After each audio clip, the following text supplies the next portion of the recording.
அனைவருக்கும் இனிய வணக்கம்.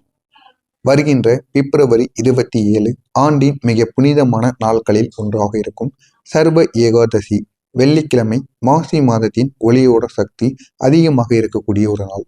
இந்த 3 தெய்வீக சக்திகளும் ஒன்றாக கூடி வரக்கூடிய ஒரு நாளாக இந்த பிப்ரவரி 27 இருக்கும்.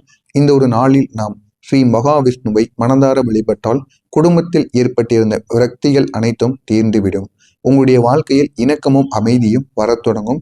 தடைப்பட்ட காரியங்கள் நகரத் தொடங்கும். நிதி நிலைமையானது மேம்படும். மனதில் இருந்த எல்லா குழப்பங்களும் கரைந்துவிடும். இந்த சர்வ ஏகாதசி என்றால் என்ன?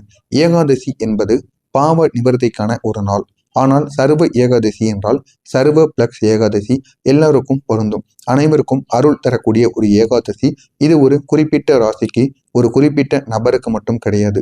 எங்கு பிறந்தவர், எந்த ராசி, எந்த குணம் சென்றாலும் இந்த நாளில் உண்ணா நோன்பு செய்து மகாவிஷ்ணுவை நினைத்தாலே பெரிய மாற்றமானது உண்டாகும்.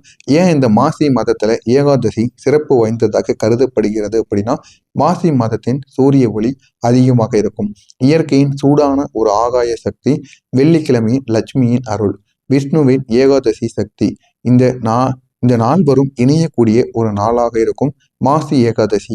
வீடு, குடும்பம், தொழில், உறவு இவற்றில் உள்ள விரக்திகளை கரைக்கக்கூடிய ஒரு நாளாக இருக்கும்.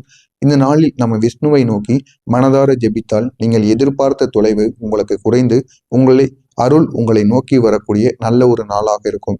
குடும்பம் ஏன் விரக்தி அடைகிறது தெரியுமா? குடும்பத்தில் விரக்தி வருவதற்கான காரணங்கள் குடும்பத்தினருக்குள் மனக்கசப்பு இருப்பது, நிறைவேறாத ஆசைகள், பண நெருக்கடி, முன்னேற்றம் இல்லாமல் நிற்கக்கூடிய ஒரு வேலை வாய்ப்புகள், கர்ம பலன்கள், வீட்டில் ஏற்பட்ட கெட்ட சக்திகள், கணவன் மனைவி இடையிலான ஒரு சிறிய தகராறுகள், வீணான பயம், சந்தேகம் இவை எல்லாம் சேர்ந்து ஒரு பிரச்சனையாக மாறுகிறது.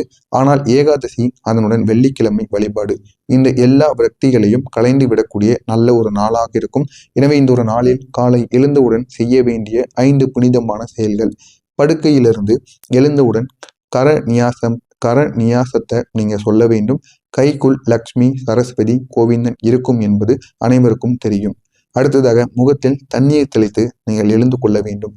கிழக்கை நோக்கி ஒரு நிமிடம் நீங்கள் எழுந்து உங்களுடைய முகத்தில் தண்ணீரை தெளித்து கழுவி கொள்ளுங்கள். இது காலை ஒளியை பெறக்கூடிய முதல் வழியாக இருக்கும்.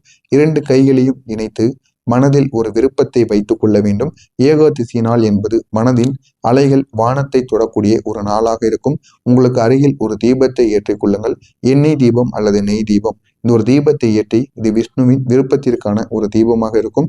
எனவே விஷ்ணுவின் விருப்பத்திற்கான தீபம் நெய் தீபம். நெய் தீபத்தை கூட நீங்கள் ஏற்றிக் கொள்ளலாம். பிறகு இந்த சக்தி வாய்ந்த மந்திரத்தை நீங்க கூற வேண்டும். இதுதான் இந்த சர்வ ஏகாதசியின் சக்தி வாய்ந்த ஒரு மந்திரம். இந்த ஒரு மந்திரத்தை நீங்க காலையில் ஒரு வரி மந்திரத்தை காலையில் மட்டும் நீங்க கூறி பாருங்க. உங்களுடைய வாழ்க்கையில அவ்வளவு நன்மைகள் ஏற்படும். ஓம் நமோ நாராயணாய, ஓம் நமோ நாராயணாய. இந்த ஒரு மந்திரத்தை மட்டும் நீங்க காலையில எழுந்த உடனே கூறிவிடுங்கள். இது உங்களுடைய வாழ்க்கையில நன்மைகளை ஏற்படுத்தி கொடுக்கும். காலையில் 5:30 மணியிலிருந்து 7:30 மணிக்குள் பிரம்ம முகூர்த்த நேரத்தில் நீங்கள் கூறுங்கள். இது உங்களுடைய வாழ்க்கையை இன்னும் அழகாக மாற்றிவிடும். உங்களுடைய குடும்பத்தில் இருக்கக்கூடிய எல்லா விதமான பிரச்சனைகளும் தீர்ந்துவிடும். எனவே தவறாமல் இதனை மட்டும் நீங்கள் செய்து பாருங்கள். உங்களுடைய வாழ்க்கை இன்னும் அழகாக மாறிவிடும். இதில் ஏதேனும் சந்தேகங்கள் இருந்தால் கமெண்ட் வாயிலாக கேளுங்கள். அதற்கும் நான் உங்களுக்கு பதிலளிக்கிறேன்.